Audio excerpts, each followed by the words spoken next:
Again, just got back. Stop. Back again. Start over. I just got done reacting to What If the Bad Batch tried to stop Order 66. And that was from the Star Wars Galaxies channel. And this time I'm reacting to What If Yoda defeated Palpatine. This is from the Star Wars Quill. Over here. And again, like last time. The channel will be in the description below as always if you want to check out the original video. And again, don't forget to subscribe, like, and share to see more reactions like this in the future. Let's get started. What if Yoda defeated Palpatine in Revenge of the Sith? What would happen then? Let's find out. So in this alternate timeline, everything would be the same until Yoda and Palpatine take their duel into the Senate chamber. Unlike in the original timeline, here Palpatine would not... We turn them off because he has his own subtitles down here at the bottom. So I need them on because he got his own subtitles.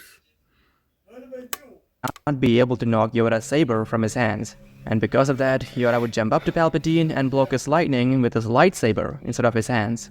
This would go on for a few short moments until Yoda, like in the original timeline, would overpower Palpatine's lightning. Here he would do so by deflecting it all back onto Palpatine.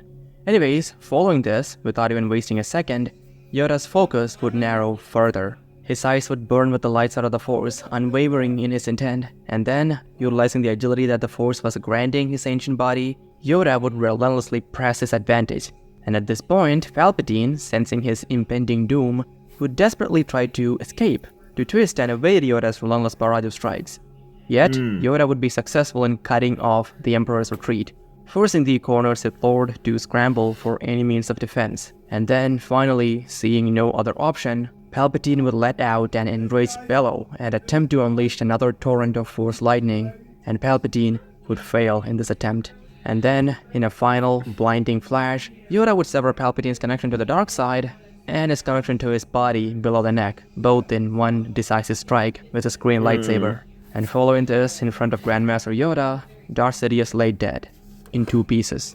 And so, the Emperor's rule, as Yoda had said, was now at an end. But again, like Yoda said, it was not short enough. The damage Sidious did was massive, but Yoda didn't have time to dwell on any of that at the moment. He had to leave before anyone saw him. And so he did. Just like in the original timeline, Yoda escaped with the help of Bail Organa. But in this timeline, Yoda had not failed, and it was not to exile that Yoda was planning to go now. And now, turning our attention to Anakin and Mustafar, the events on the lava planet would remain unchanged. Obi-Wan still took the high ground, Anakin still tried it, and as a result, Anakin lost his limbs and was left to burn to death by Obi-Wan. But after that point, things would deviate quite significantly from the original timeline. And the reason for that is Palpatine being too dead to help Anakin here. But even though Palpatine never arrived, Anakin would still try to save himself. Drawing on the immense pain, both mental and physical, that he was feeling, Anakin would crawl up the high ground, eventually making it back to the landing platform where Anakin was hoping that R2 would help him by calling someone for help, perhaps. But when Anakin got there, he found that R2 was not with his ship, and Anakin believed that the droid 2 had betrayed him. Anakin's anger flared, but there wasn't much he could do. Anakin then directed his gaze towards the skies of Mustafar, and its swirling dark clouds were the last thing that Anakin Skywalker saw in his life. In the meantime, Obi-Wan and Yoda had arrived back at Polis Massa, with Padme also being cared for on the asteroid. Yoda had many important things to discuss with Obi-Wan, Bail, and Padme when she recovered, but Yoda had to wait because, not long after being brought to the medical facility on Polis Massa, Padme went into labor. So, massive side note here, the actual reason for Padme's death is not something that has a concrete answer. I have my own theories on what happened, but for this video, I will be going with the most popular belief that Palpatine transferred Padme's life force into Anakin. And if we were to go by that line of thinking, since both Palpatine and Anakin are dead in this timeline, Padme should live on, and so here she does. So after Luke and Leia are born and Padme is feeling good enough to talk, Master Yoda would detail everything to the 2 senators, Padme and Bail. He would tell them of how Palpatine was his Sith who orchestrated the Clone Wars to destroy the Jedi, and how the clones were programmed to betray the Jedi, and also of what Anakin Skywalker did. After hearing all this, Padme would be shocked, rightfully so, but eventually she would come to believe that Anakin was just another victim of Palpatine's manipulations, and while she knew that Obi-Wan did what he had to do, she would never be able to look at him the same. Obi-Wan could have helped Anakin, somehow, Padme would always think. But as Yoda was going over all this, Padme said nothing. There was no time for grief, not when they had to save the Republic and the remaining Jedi from execution. Senator Padme Amidala knew this, and as the discussions went on, Yoda would go over what they needed to do next. The Grand Master would make it clear that he and Obi-Wan wouldn't be able to do anything further without the help of Bail and Padme. The Emperor, gone he is, but the Empire too, we must destroy, Yoda would say. Hearing this, Bail would furrow his brow. Master Yoda, destroying an empire built on a foundation of lies and carefully manufactured loyalties, that's a task far grander than simply defeating a man, even one as dangerous as Palpatine, the Senator of Alderaan said in a defeated tone. But hearing this, Padme would speak up. You're right, Bail, but to do nothing is no option either. As long as these clones act on Palpatine's twisted command, every moment, more Jedi perish. There has to be a way to counter, to repeal it. We have friends in the Senate, allies who have been silenced by fear and manipulation. But with Palpatine gone, now is the time to rekindle the light of democracy, to show them they're not alone. You can't just simply stand on and watch as the Republic and the Jedi Order are killed. Bail, after listening to all this, while still unsure of their future, agreed that they needed to stop the purge of the Jedi, and that it was their priority. As for how to do it, we need to get back to Coruscant immediately. It is only by convincing the Senate that the Jedi weren't guilty that we can stop this massacre, Bail said. He then continued, even if what Master Windu and Master Yoda did was actually treason, it would still be unjust and wrong for the entire Order to be punished for it. We will do everything we can. If not called off, we will at least convince the Senate to halt Order 66 until an investigation is done into the matter, Bail Organa said. As for Padme, she too agreed. With Palpatine gone, we do stand a chance at this, she said. And Master Yoda, listening to all this, added the following. Go before the Senate, I will. Convince them, I will, that I committed treason. My failure this was, Yoda would say, ready to take all the blame for himself and save the Order.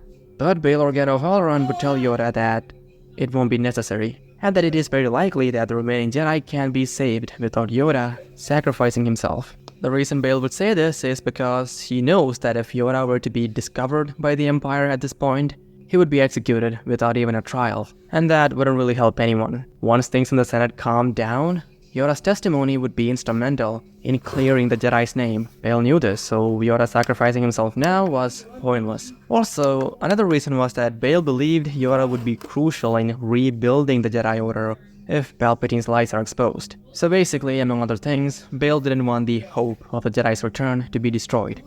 And after much convincing, Yoda would also see the logic in Bail's argument. And so the discussions between Bail, Padme, and Yoda would go on for a little longer, but ultimately, Bail and Padme would soon make their way over to Coruscant. And also, Luke and Leia, with Padme being alive, wouldn't have to be separated, but they wouldn't be sent to Coruscant with their mother. Instead, Luke and Leia, at least for the time being, would be sent to Naboo, to Padme's family. Padme does this because, essentially, she doesn't have time for Luke and Leia, not with everything going on in the Empire. As for Yoda, he would stay on Polis Massa, at least for the time being, until Palpatine's true nature is exposed, or until an investigation is ordered into the matter. The reason for this, apart from Yoda being the Grand Master of the Jedi Order, is that 2 royal guards and Mas Amedda saw Yoda walk in to kill Palpatine, so Yoda had to stay hidden. And as for Obi-Wan, he too was present during all this, but other than listen, he did not say much, and this was due to Obi-Wan's mind still showing him the figure of Anakin Skywalker burning alive. Yoda, who had sensed this turmoil within Obi-Wan, would talk to him about it once Padme and Bail departed. Turning his eyes towards Obi-Wan, Yoda spoke. Your fault, it was not, Obi-Wan. The choices young Skywalker made, his own, they were. Blame yourself, you should not. The will of the Force it was. No one could have altered young Skywalker's fate. Yoda said. Hearing this, Obi-Wan didn't know what to say. Beyond believing he failed Anakin, what pained Obi-Wan equally as much was knowing that Anakin, who he saw as a brother, was now gone. So side note, Obi-Wan and Yoda would be able to sense that Anakin Skywalker was dead, because they would have felt Anakin's presence in the cosmic force. But Obi-Wan did not discuss any of this with Yoda, simply telling Grandmaster Yoda that he is right, and that he, Obi-Wan, would meditate on his feelings. And so that discussion would end, and Obi-Wan and Yoda would remain on Paul's Masa as Padme and Bail tried to clear the Jedi's name in the Senate. So in the days, weeks, months, years, decades, and even centuries that followed, many things happened in the galaxy. Let's go over them. So soon after arriving back on Coruscant, Padme and Bail found the Senate in chaos.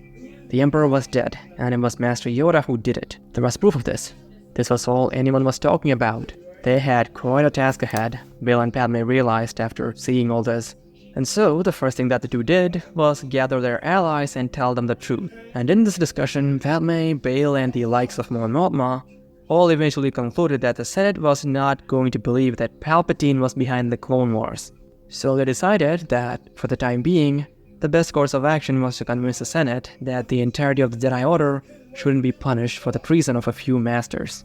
And in this effort, Bail, Padme, and Mon Mothma too spoke with many senators, and eventually, after gaining sufficient support, brought up the topic in the Senate. Their main argument was that the thousands of Jedi that were killed for the actions of a few masters were not guilty, and that the Empire, being in the state it was in, could use all the help that it could get, even from the Jedi.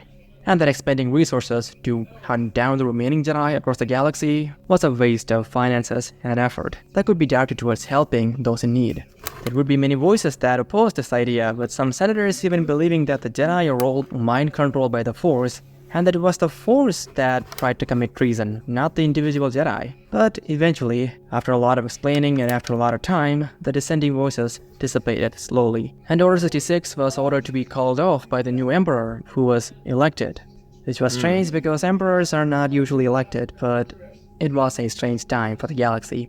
Anyways, following this, the hunt of the Jedi stopped, and the remaining Jedi, who numbered in just a few hundreds, were allowed to return, train new Jedi, and serve the Empire, but not as independently as they did before. The Jedi, who returned, would now be serving under the command of the Imperial Army, which was fully composed of the clones at this point in the timeline. So even though most of the Senate agreed that the purge of the Jedi should stop, they did still want someone to oversee the Jedi, which is why the Jedi were now under the control of the Republic or Imperial Army. Also at this point, Obi-Wan would choose to return to Coruscant from Polis Massa. The reason for this was because the purge had ended, and Jedi were in short supply, and the Order had...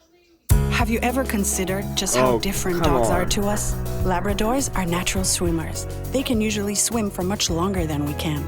Each dog is incredibly unique. Feed your dog's unique needs with Royal Canin Precise Nutrition.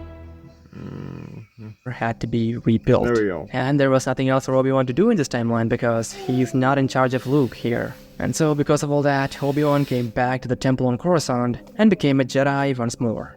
As for Master Yoda, however, he would not return until the Imperial Senate was convinced that Palpatine was secretly Darth Sidious, the man who orchestrated the Clone Wars. This would have taken time, but evidence for Palpatine's true nature came after Count Dooku's castle on Sereno was raided by Imperial forces, where they found recordings of holo-transmissions between Dooku and Palpatine, which is when the Senate began to believe that maybe the Jedi weren't the traitors after all, and that maybe the man who reorganized the Galactic Republic into the Empire didn't love democracy as much as he said. And it was only at this point, with the Senate beginning to see Palpatine's true side, that Yoda came out of hiding as per Bail Organa's advice and testified before the Senate, telling them everything about the clone troopers, their inhibitor chips, Order 66, the Sith, and how Palpatine did everything he did to destroy the Jedi and take over the Republic, the result of a millennia-long plan by the Sith.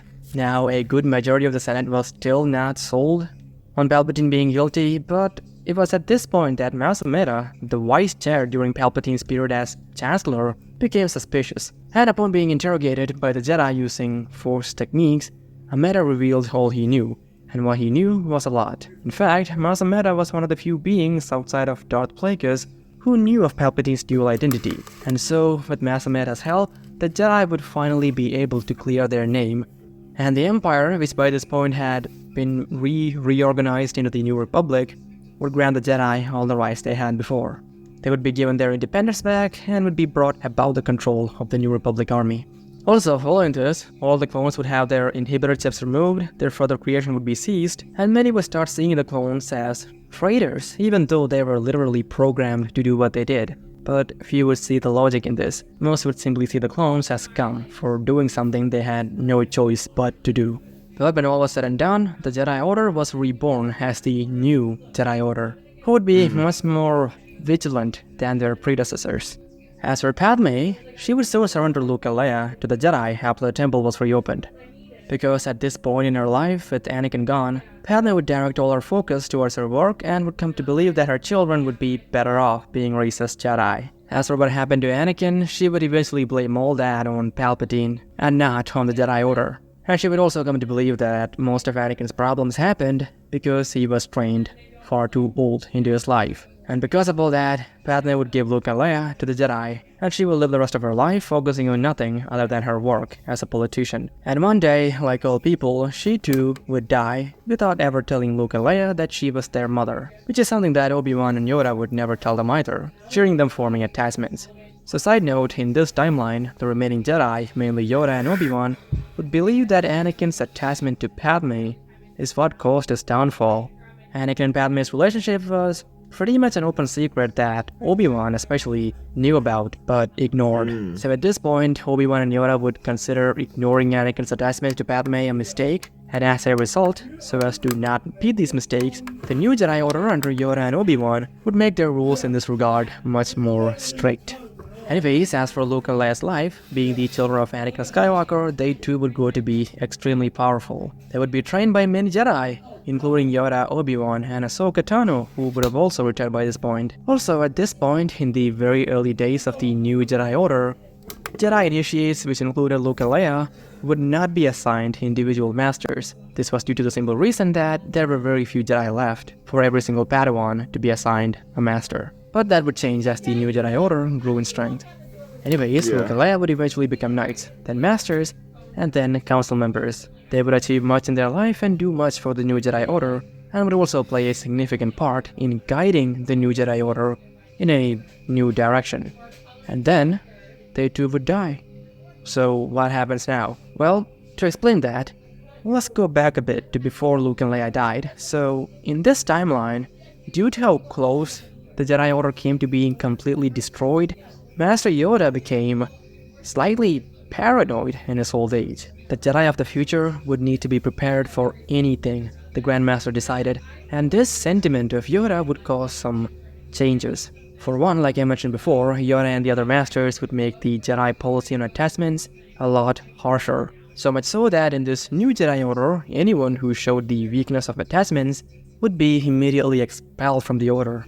Yoda would also instruct the other Masters and his students, including Luke and Leia when they got older, that this new Jedi Order should keep both itself and the New Republic protected from enemies, something the Old Order didn't successfully do. What Yoda meant by this was that the new Jedi Order would need to make moves to attain a position of power within the New Republic, reminiscent of the period that existed 1,000 years before the Clone Wars, when only Jedi could hold the position of Supreme Chancellor. Yoda would come to believe that it was then that the Jedi were the strongest and able to protect the Republic and themselves the best. In many ways, Yoda was right. After the Sith were completely destroyed 1,000 years before the Clone Wars, the Jedi slowly let themselves become weak. Yoda would also warn that the new Jedi Order should always be on the lookout for the dark, and that they should destroy it whenever it tries to rise back up again, by any means necessary. So these would be the main teachings that an old, paranoid Yoda would pass on to his students. So because of Master Yoda's teachings, which the Jedi, including Luke and Leia, followed and then passed on to their successors, the new Jedi Order did become powerful, both in numbers and in political power within the New Republic, due to many generations of careful planning. And because of all this, roughly 300 years after the New Order formed, a Jedi would again be elected into the position of the Supreme Chancellor. This would be the first time this has happened in 1,300 years. And then, another 200 years later, due to the Jedi winning many conflicts and even a few wars for the Republic, their power would increase further, with only Jedi being capable of holding the position of Supreme Chancellor now. And throughout these centuries, Yoda's final teachings had evolved in a way that Yoda may not have intended. The new Jedi Order that would exist 500 years after Yoda's death would be much more regressive and a little more power-hungry than Yoda had envisioned. But above all else, they had, over these years, made destroying the dark side their primary goal. In short, to follow the light and to keep the dark side at bay, these Jedi would be using some tactics better fit for a Sith. And eventually, a few of the Jedi of the Order would take note of this and would accuse the High Council of the time. Huh?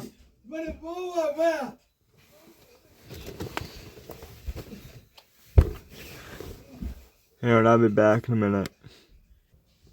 And I'm back. Of being hypocrites. And for this, all Jedi who spoke against the Council would be labeled as followers of the dark side and would be marked for execution. Many of them would be executed, but some of them would be rescued in secret. And who would rescue them? Well, you see, after Palpatine was killed and the New Republic formed, the Separatist systems were forced to rejoin the New Republic, and left with no other choice, they did so. But their animosity towards the Republic, which had become the New Republic, remained. And over the centuries, this animosity only grew, which led to another, albeit smaller, war between the New Republic and the old Separatist systems, which was led by the planet Sereno, Count Dooku's home planet, which the old Separatist systems had come to consider as their unofficial capital world. Anyways, this war, which happened roughly 400 years after the Clone Wars, was easily won for the New Republic by the New Jedi Order. But although they lost the war, the Separatists learned a very valuable lesson, and this lesson was that as long as the Jedi existed, they could never be able to defeat the New Republic and escape from it. And this led to the Separatist systems, under the leadership of the Counts of Sereno, trying to train Force users of their own, but with little success. The problem they faced was that they had no good teachers to match those of the New Jedi Order on Coruscant. And as for the New Jedi Order, they of course knew that the Separatists were trying to create their own Jedi. I'm back. But there was no legal means for the... Since it's a 21-minute video, it's dinner time for me, so...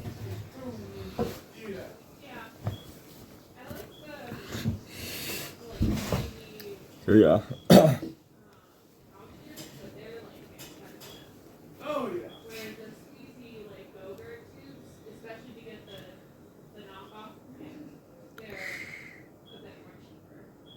Good. Here. I'm still gonna continue this reaction, but I'll be having my dinner. Alright.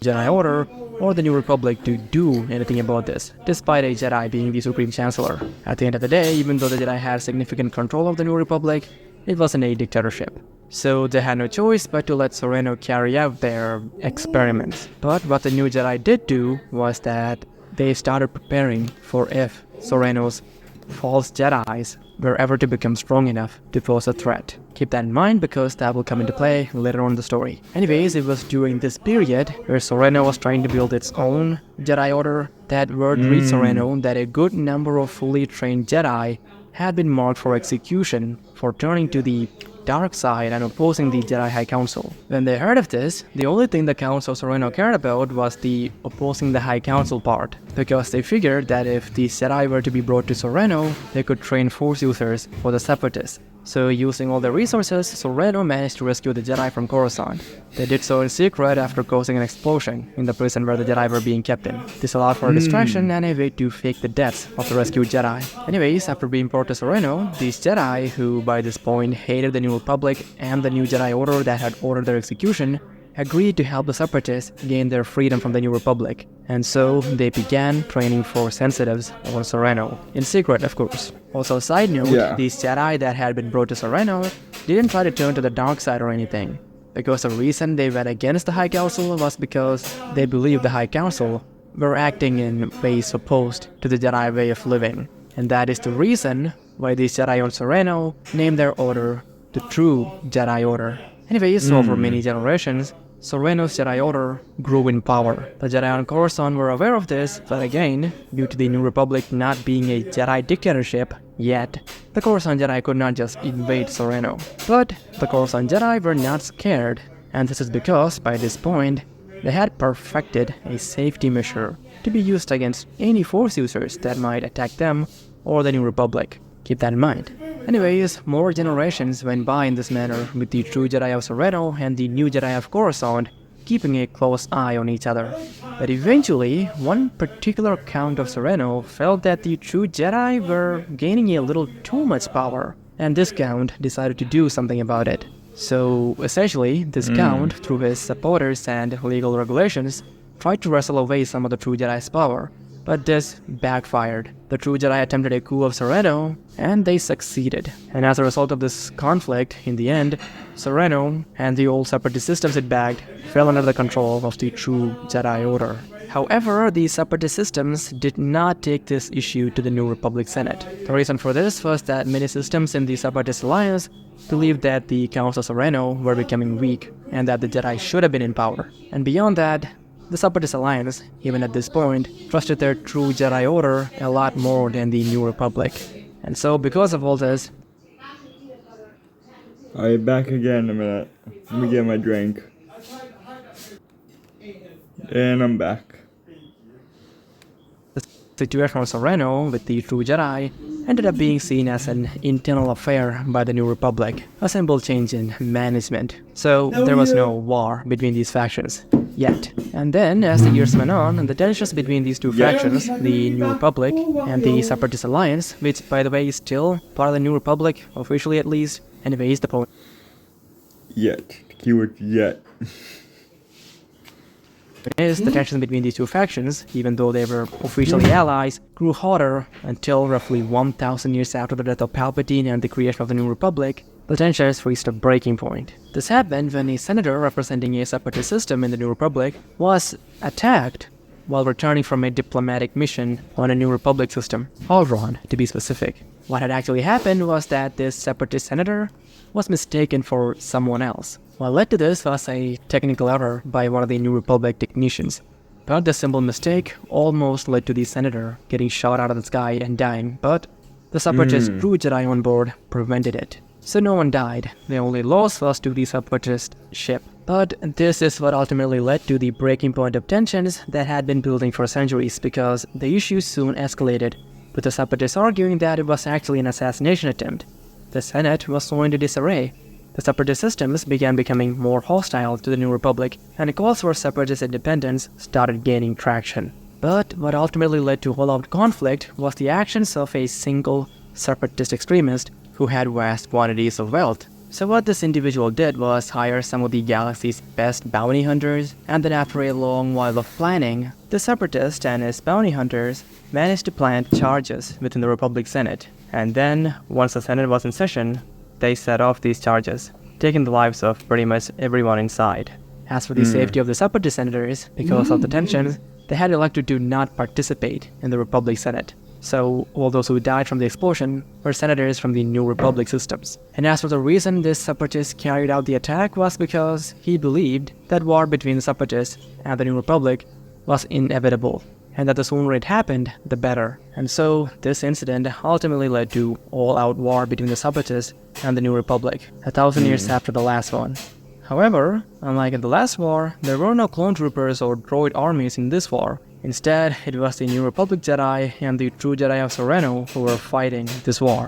And it is now, with the galaxy at war again, that the New Republic Jedi, their High Council, decides to use the secret weapon that they had designed for if the true Jedi or Sith ever attacked. The existence of this weapon was only known to the High Council, and as for what this weapon did, well, this weapon was a virus that could sever a being's connection to the Force, and the New Republic Jedi had not come up with this themselves. Instead, they had come across research into this virus from a being by the name of Rugus Gnome, who was a bit scientist. And as for why this being, Rugus Gnome, designed the virus, well, Rugus Gnome was a Sith named Darth Tenebrous, the master to Darth Plagueis, who was Palpatine's master.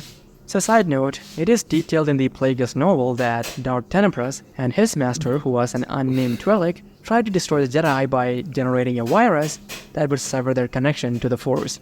But Darth Tenebrous was not successful in that effort, which is something that Plagueis notes in the novel. Anyways, in this timeline, over the many years after their rebirth, the new Jedi Order, as per Yoda's teachings, made protecting themselves against the dark side a priority. And years after Yoda's death, these Jedi, after researching the rule of two Sith, who had almost destroyed them, came across Darth Tenebrous' work. And when they found out about the virus Tenebrous was working on, The new Jedi decided to keep the research and further Tenebrous' research. Their goal was to create a deterrent for if the Sith ever came back, and this goal later evolved into any Force user that might go against them. We'd only ever use it for good, those Jedi told themselves. But the Sith never came back. Instead, the weapon was unleashed on these separatist true Jedi when the war broke out. And it worked. All those affected lost their connection to the Force. Many Republic Jedi were also affected, but they had devised a cure over the years, so it was only the separatists that were affected. And the war seemed like it would reach a quick end, and it did. The Republic won. But the price of that victory, as they soon found out, was huge. You see, the virus, which the Jedi had created as a failsafe against any Force users who opposed them, turned into an unparalleled disaster. Initially, it worked as intended, severing the Separatist Jedi's connection to the Force. This was expected of the virus, but its mutation. Well, I guess you can say it worked too well. You say it worked too well.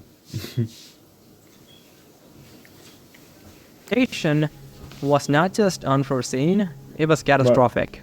The Republic Jedi, in their pursuit to defeat the Separatist Jedi, inadvertently unleashed a plague far deadlier than anything any Sith could ever have conjured. The mutation of the virus occurred due to a fundamental oversight, which was the virus's interaction with the diverse genetic makeup of the galaxy's countless species. While the Jedi had tested the virus on small scales, these trials were not comprehensive enough to predict the virus's behavior out in the open, which in this context was the vast genetic pool of the entire galaxy. So what happened was that the virus, designed to target only those connected to the Force, evolved beyond the Republic Jedi's control, its lethal efficiency magnified by the diverse genetic landscape it encountered. As the virus spread, it began to affect the fundamental biological processes of countless species. Respiratory failures, neural degradation, and systematic organ failure became rampant, symptoms of a being's life force unraveling without the Force's sustaining presence. The Republic Jedi's attempt to engineer a cure was a race against an accelerating doom. The cure they had prepared was no longer functioning due to the mutations that the virus had undergone. But soon enough, laboratories that had once stood as beacons of hope and innovation in the galaxy turned into tombs, their researchers succumbing to the very plague they sought to combat. The virus, in its relentless mutation, outpaced their every effort, rendering their cure obsolete before it could ever be deployed. Galactic civilization crumbled as the virus spread to every corner of the galaxy and society. Capitals of commerce and culture became ghost towns, their once bustling streets now silent, except for the howling of winds through empty market squares and abandoned homes. Starships drifted lifelessly in space, their crews overcome by the plague. Their journeys ending not with exploration or trade, but with the cold embrace of the void. As for the survivors of the Jedi Plague, as it came to be known, less than 5% of the galactic population possessed the rare mutation that saved them from being infected by the virus.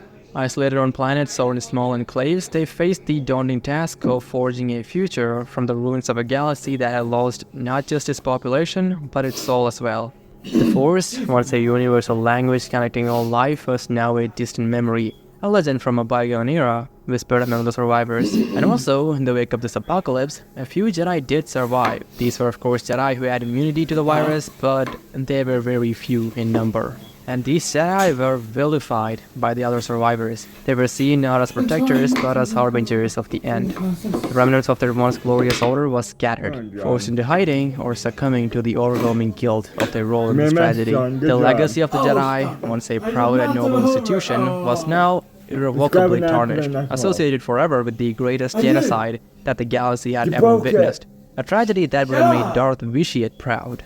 And so in the end, as the planets lay in ruin and civilization turned to dust, the galaxy became a vast mausoleum, a testament to the dangers of wielding power without wisdom. In this new era of silence and shadow, the survivors faced the monumental task of rebuilding not just their worlds, but their faith in the possibility of a future that remained extremely uncertain. So in the end, Palpatine's death led to the death of trillions in this timeline. Anyways, that is it for this video. If you enjoyed and if you feel like supporting the channel, do check out my Patreon, where for $1 or more a month you can get early access to videos and some exclusive content. Goodbye, and stay hydrated. That's in the back. And that's